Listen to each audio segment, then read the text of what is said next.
کہ سورۃ المائدہ میں اللہ تعالیٰ نے فرمایا جس نے ایک جان کو قتل کیا گویا اس نے پوری انسانیت کو قتل کر دیا. انسان کی بات ہوئی ہے، مسلمان کی نہیں ہوئی. اور پھر ساتھ ہے جس نے ایک انسان کی جان بچائی گویا اس نے پوری انسانیت کی جان بچا دی. صحیح بخاری میں ہے سیدنا عمر فاروق رضی اللہ تعالیٰ عنہ کو ایک ناحق قتل کی خبر پہنچی. آپ نے اس میں فرمایا کہ اگر یہ پورا علاقہ بھی اس قتل میں شریک ہوا میں سب کو قتل کروا دوں گا.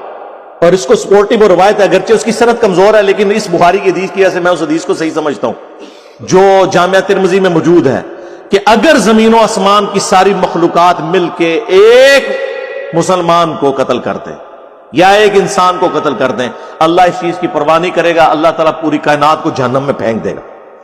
اللہ کو کوئی پرواہ نہیں. اللہ کے نزدیک انسانی جان کی یہ قدر ہے. بخاری اور مسلم دونوں میں حدیث ہے قیامت کے دن سب سے پہلے قتل کے مقدمے کا فیصلہ ہوگا. حقوق اللہ میں سب سے پہلے نماز کا فیصلہ ہوگا جو ابو داؤد میں حدیث ہے، لیکن حقوق العباد کے معاملے میں پہلے قتل کا فیصلہ ہوگا. اور یہ حدیث بخاری مسلم میں. پھر جامعہ ترمذی میں سنن ابی داؤد کے اندر حدیث موجود ہے کہ قیامت والے دن قاتل اپنے مقتول کو پیشانی کے بالوں سے گھسیٹتا ہوا اللہ کے عرش کے پائے کے پاس پہنچ جائے گا، اس حال میں کہ اس کی رگوں سے خون بہ رہا ہوگا، اور کہے گا یا اللہ اس نے مجھے دنیا میں قتل کیا تھا، آج مجھے بدلہ چاہیے کہ اس نے میری جان کیوں لی تھی. اور سنن نسائی میں تو آگے الفاظ ہیں اے حکمرانوں کسی کے ناحق قتل پر مدد نہ کرو دوسرے کی. یہ بھی الفاظ موجود ہیں. پھر جامعہ ترمذی کے اندر سنن ابی داؤد کے اندر سنن ابن ماجہ میں موجود ہے کہ ایک مسلمان کی حرمت کعبے کی حرمت سے بھی زیادہ ہے. ظاہر ہے کہ پھر یہ والے معاملات تو ہوں گے نا.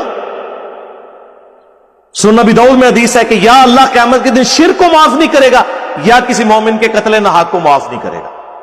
اچھا بعض لوگوں کے دماغ میں خیال آ رہا ہوگا کہ زیادہ تر تو مسلمان کے قتل کے بارے میں ہے، تو قرآن سے تو میں نے انسانیت کا قتل پڑھا. لے لیں آپ یہ بھی پھکی پھر لے لیں. صحیح بخاری میں حدیث ہے جس نے ایک ذمی کافر کو قتل کیا جو ٹیکس پیئر تھا، یعنی وہ جزیہ دے کر یا اس کے ساتھ معاہدہ تھا، وہ رہ رہا تھا مسلمان ریاست میں اور ہے کافر تھا، جس نے اسے قتل کیا، بخاری کے الفاظ ہیں کہ قیامت والے دن وہ جنت کی خوشبو بھی نہیں پائے گا، حالانکہ جنت کی خوشبو 40 سال کی مسافت سے آ رہی ہوگی. کیونکہ قیامت کا دن قرآن میں ہے نا 50,000 سال کا دن ہے، تو وہ 50,000 سال میں سے جب 40 سال رہ جائیں گے نا تو جنت کی خوشبو آنا شروع ہو جائے گی جنہوں نے جنت میں جانا ہوگا. لیکن اس مسلمان کو جس نے ناحق ایک کافر کو قتل کیا ہوا اسے خوشبو بھی نہیں آئے گی. یعنی مراد کیا؟ اس میں جنت حرام.